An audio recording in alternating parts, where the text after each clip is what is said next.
Hey guys, and welcome to another episode of money saving tips. I should say random money saving tips. And this is the number 13 already. Wow. If you are new to this channel, please don't forget to subscribe, and if you love saving money, don't forget to like this video because I'm about to share some more money saving tips that will help you save money, live more frugally, and just basically get more for your money with not too much extra work.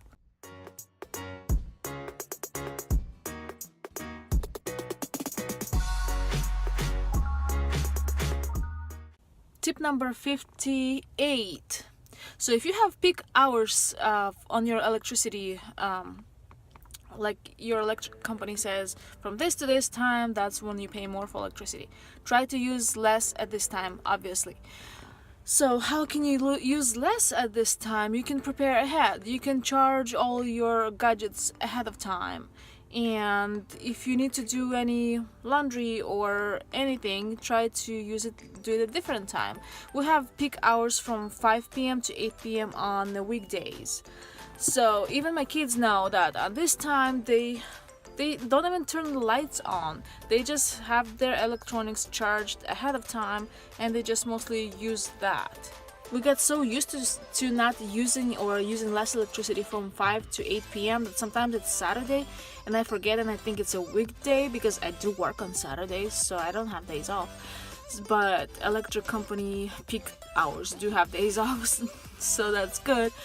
And sometimes if it's Saturday and we still not using electricity from 5 to 8, and then I remember, oh, it's Saturday, we can do this and this. And because our water comes from the well, and whenever you do use the water for dishes or for shower or whatever, it does take electricity at that time. So also for us, we try not to take showers during that time, and I don't wash dishes at that time too. So if we do have any dirty plates in the sink, I have excuse to wait until after 8 o'clock.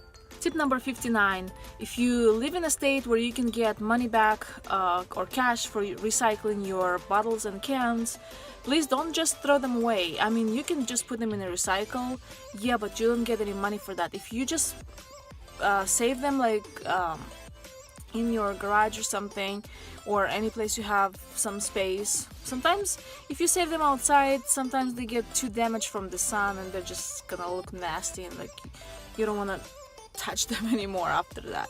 So I do save mine in the garage, and sometimes when I get like a big pile that I'm just tired of looking at, I take it to the recycling and I get a few dollars just for stopping by on my way to work.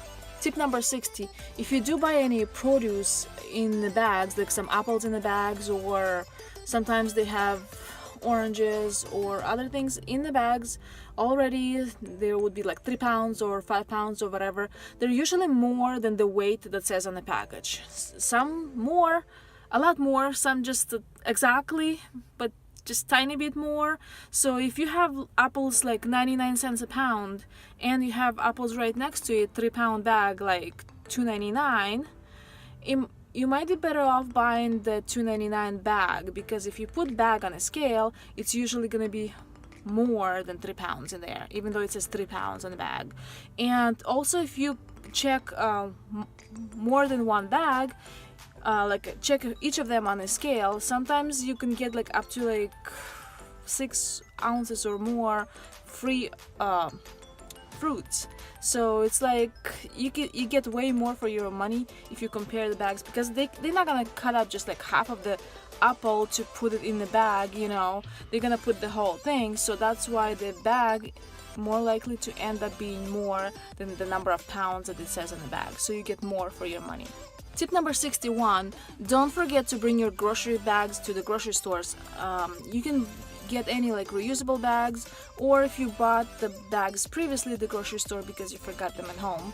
Sometimes I do too, but I try to bring my bags because they do have bags there, but they charge like 10 cents for them now these days. I don't know, some places still give out the free bags, like in some states or areas, but here in California they charge 10 cents for a bag. And you might think it doesn't cost much, it's only like 50 cents extra to my grocery bill, but 50 cents is 50 cents. It's not something you would want to throw away.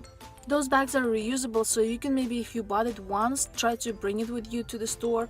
Or if you have the bags like from the fabric bags, those last even longer. But also, if I do end up having to buy a bag, I use it for trash can later. Tip number 63: if you want to save the most money on your grocery, just base your meals on what you already have in your house. What I do, I just stock up on deals for the things. Well, first I should say I have like a few meals that we normally use, and like ingredients for them that I should always have on hand because that's what I use for them. And if I see a deal on those ingredients, I stock up as many as I can use up within the period before it expires. Like, I always stock up on cheese, I always stock up on bacon, I always stock up when the meat is cheap, and I do stock up on anything that can be put in the freezer too, or anything that could be like on the shelf, you know, like pasta or something that can last you for like a year or so. So whenever I need to cook something, I look what I already have, and this way I never shop for something because I'm out of it and I need it. I always just shop for the deals and then cook from what I have at home already. So this way I always get a good deal on everything, and I never pay full price for anything. Well, I maybe sometimes like maybe 2 items a month, but that's about it. That's like extra $2 wasted, but yeah, it's not much. I also try to base my meals on what perishable, like vegetables and stuff that needs to be used for that meal, around that, because most people just base it on what kind of meat they have, but meat can be frozen, and if vegetables need to be used fresh for that kind of meal, it's better to base it on vegetables you have. So thank you guys for watching. I hope those tips will help you save some money and live more frugally. Please don't forget to subscribe and like if those tips were useful, and save some more money. Bye.